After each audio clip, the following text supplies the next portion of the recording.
সর্বশেষ যে লোকটা জান্নাতে যাবে তাকে আল্লাহ তাআলা জাহান্নামের আগুনে পোড়াতে পোড়াতে ছাই বানিয়ে ফেলবে।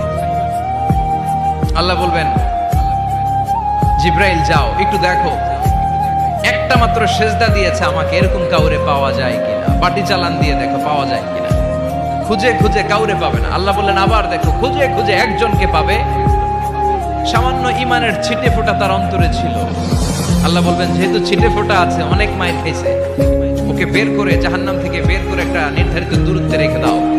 রেখে দেওয়া হবে, কিন্তু জাহান্নামের আগুনের লেলিহান শিখাতে তার গা ঝলসে যাবে। সে আল্লাহর ডেকে বলবে, মাবুদ তোমার কাছে আমি কিছু চাই না,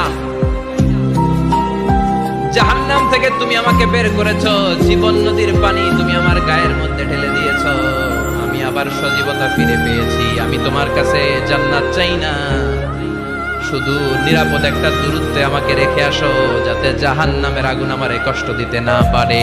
আল্লাহ আমি কিন্তু তোমার কাছে জান্নাত চাই না। কি চাই না? জান্নাত চাই না, কিন্তু জাহান্নামের আগুন আমারে কষ্ট দিচ্ছে, এতটা দূরত্বে রাখো যাতে জাহান্নামের আগুন আমার গায়ে না লাগে। আল্লাহ বললেন ওকে রাখবো, কিন্তু আমার সাথে একটা কন্ট্রাক্টে যেতে হবে, যে এটা তোমাকে দিলে তুমি আর নতুন করে কিছু চাবা না। সে বলবে আমি রাজি, কন্ট্রাক্ট হয়ে যাবে। আল্লাহ জিব্রাইলকে বলবেন যাও এমন দূরত্বে রাখো যাতে জাহান্নামের আগুন ওরে কষ্ট না দেয়। রেখে আসা হবে, অনেক দিন সে ওখানে আনন্দে থাকবে, আল্লাহ শুকরিয়া করবে। সে মনে মনে বলবে বেঁচে গিয়েছি, আমি বেঁচে গিয়েছি, জীবনে আর কিছু চাই না, জাহান্নাম থেকে আমি বেঁচে গিয়েছি।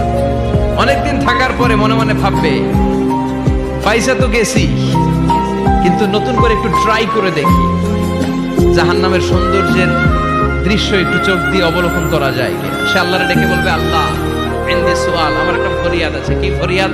আল্লাহ আগেই বলে রাখি আমি কিন্তু জান্নাতে যেতে চাই না। আল্লাহ বলবেন কি চাও?